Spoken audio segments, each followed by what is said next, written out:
एक तीर एक कमान, आदिवासी एकता जिंदाबाद। आदिवासी से जो टकराएगा, आदिवासी से जो टकराएगा,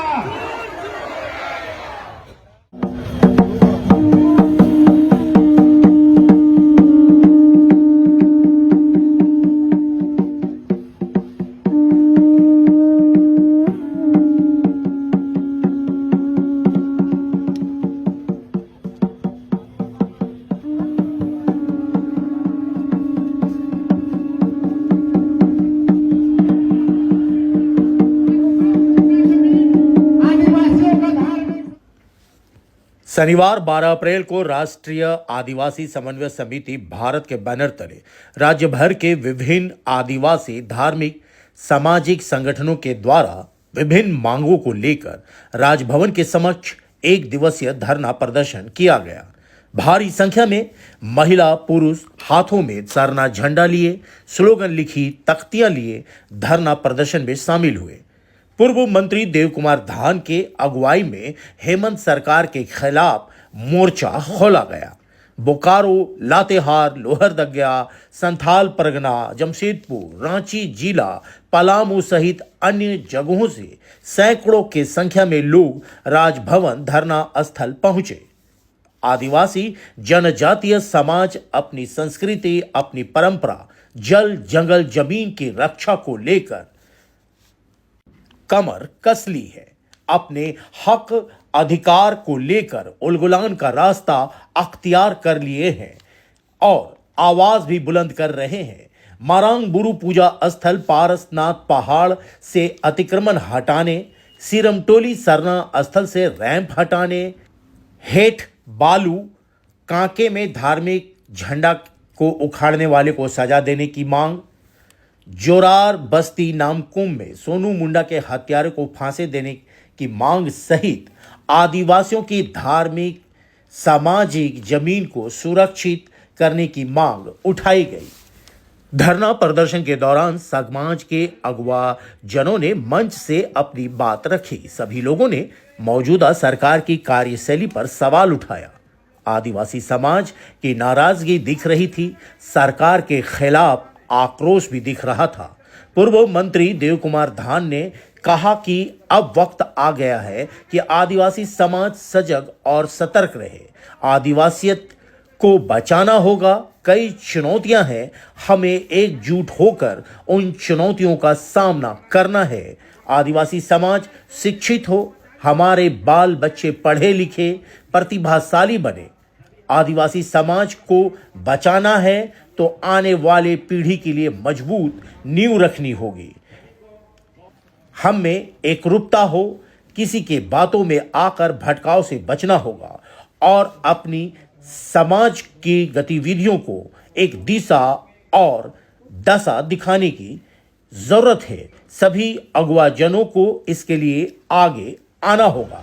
देखिए, आज निश्चित रूप से हम लोग कुछ जो आदिवासियों के जो तत्कालिक मुद्दे हैं, जिसमें हम लोग सिरमटोली जो है सरना स्थल से रैंप को हटाने का मामला, या मारंग बुरु पहाड़ से अतिक्रमण हटाने का मामला, या हेठ बालू में जो हमारा धार्मिक झंडा उखाड़ने वाला, हमारे पहाड़ से मारपीट करने वाले को सजा देने का, सोनू मुंडा का हत्यारा को सजा देने का, वहाँ का सामाजिक जमीन को हटाने का, तो ये तमाम मुद्दों को लेकर, चूंकि ये तमाम मुद्दा है जमीन से जुड़ा हुआ, चाहे सरना स्थल हो, धार्मिक जमीन हो, तो हम लोग सरकार से मांग कर रहे हैं कि भाई जो भी हमारा धार्मिक जमीन है, सामाजिक जमीन है, सरना स्थल है, मसना स्थल है, जतरा स्थल है, दरहा है, दसवाली है, हरगढ़ी है, ये तमाम जमीन को आप चिन्हित कराइए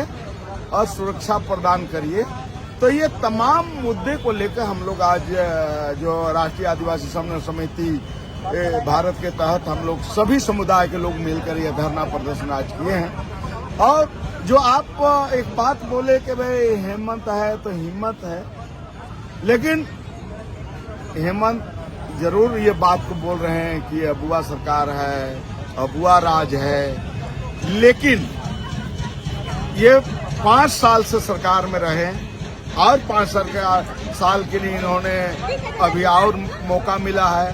पहले भी और मुख्यमंत्री ये 2 बार रह चुके हैं, लेकिन न जमीन के सवाल पर, न हमारे टीएसपी ट्राइबल सब प्लान के सवाल पर, भाषा के सवाल पर, रोजगार के सवाल पर, कोई भी चीजों पर कोई निदान होते हुए नजर नहीं आ रहा। इसलिए आज आदिवासी समाज जो है रोड पर है और हेमंत से कोई उम्मीद नहीं लग रहा है कि आदिवासियों का भला हो। वो राज्य का विकास करना चाहते हैं, राज्य में रोजगार सृजन हो, और अभी तो वो विदेश जा रहे हैं कि वहां से इन्वेस्टर यहाँ पर आए, झारखंड में जो है कि कल कारखाने खुले, रोजगार का सृजन हो, ऐसा कुछ।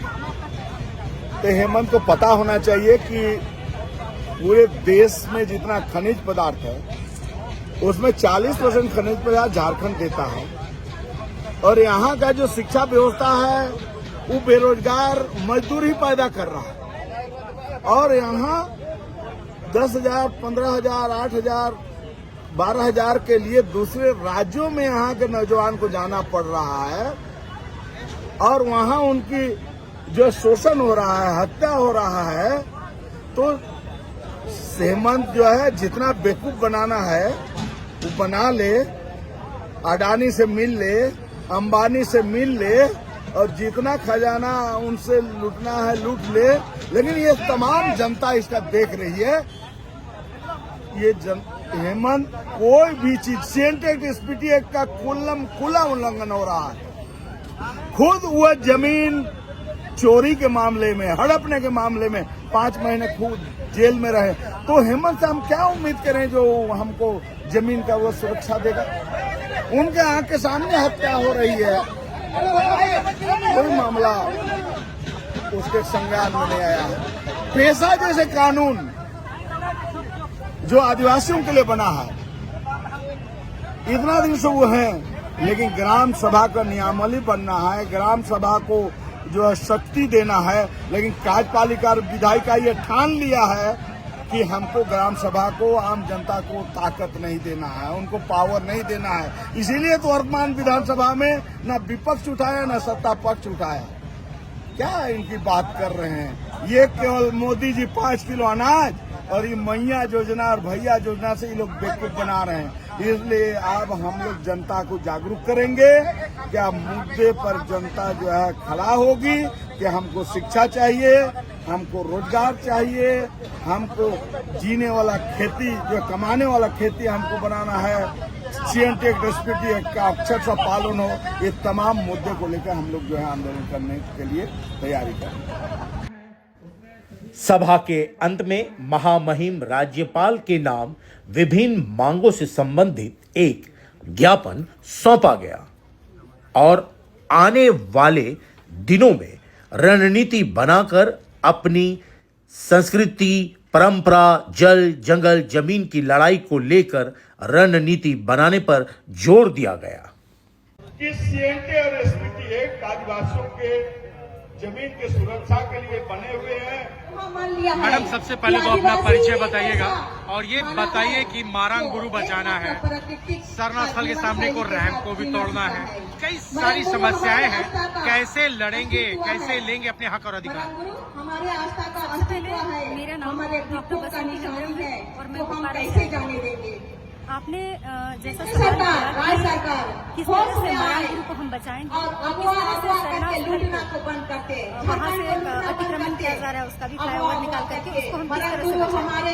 सबसे पहली बात कि जितने हमारी आदिवासी समाज के लिए कोई भी जनजाति कोई संथाल वो तमाम लोगों को आदिवासियों का संगठन है और चरणबद्ध परिणाम प्रदर्शन, ये सारा चीज हम लोग जिला लेवल पे जाएंगे, जिला से फिर आएंगे प्रखंड लेवल पे, फिर उसके बाद परगना, गाँव, ये सारी चीजों में सब लोग जब अवेयर हो जाएंगे उसके बाद चरणबद्ध तरीके से आंदोलन चलेगा। और बाकी हमारे जितने कानून जैसे पेशा एक्ट, सीएनटी, एसपीटी, ये सारी चीजों मांग जो है उसके जरिए हम लोग जाएंगे। मौजूदा सरकार की जो कार्यशैली है, सरकार को बोलते हैं अगुआ सरकार, तो आपको क्या लग रहा है कि अब वह सरकार हिम्मत है तो हिम्मत है, ये सब सारी बातें कहाँ चली? ये सब सारे चोचले हैं, लेकिन हम धरातल पे ये सब कुछ नहीं दिखता है जमीनी स्तर पे। मुझे तो डाउट होता है कि हमारी जो सरकार है, हमारे जो मुख्यमंत्री हैं वो आदिवासी हैं, क्योंकि आदिवासी की ना वो सुनते हैं ना आदिवासी के पक्ष में वो कुछ करते हैं।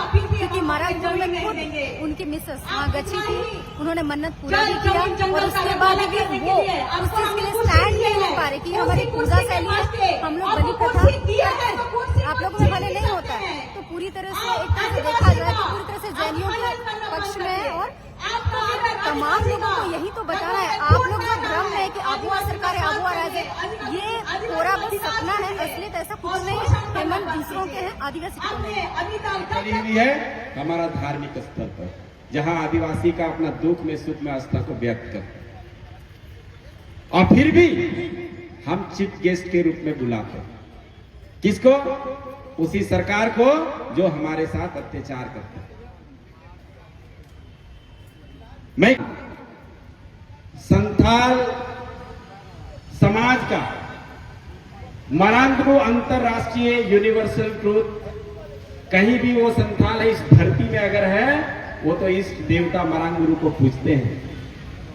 और वही हाल जब राज्य के मुख्यमंत्री जब जेल चले गए थे, उनकी वाइफ आंसू बहा बहा करके आप लोगों को ब्लैकमेल किया, सरना सिरम टोली में जाकर के गज कबूल किया, मारांगुरु जुग जाहिर थान में गज कबूल किया और रोना रोए, और पूरे उनकी भावनाओं के आंसू में पूरे झारखंड बह गया। चुनाव के पूर्व आपको बोला करते थे अडानी अंबानी चोर है, उनके घर में वो चोर कब आ गए? पुलिस प्रशासन लोग क्या कर रहे थे? चोर कैसे सीएम साहब के घर में घुस गए? और कहीं ना कहीं आदिवासियों के साथ में यहां सौदागिरी हुआ है। ये जल जंगल जमीन की बात करने वाली सरकार 14,950 एकड़ जमीन को, पूरे पारसनाथ पर्वत को क्यों लिख दिया? ये पौराणिक काल से ही जैनियों है। क्या आदिवासी के लिए उसका जमीन भर गया था क्या? हम सबों को सोचने की जरूरत है कि सरकार कहां से बनती है, उसकी वोट से।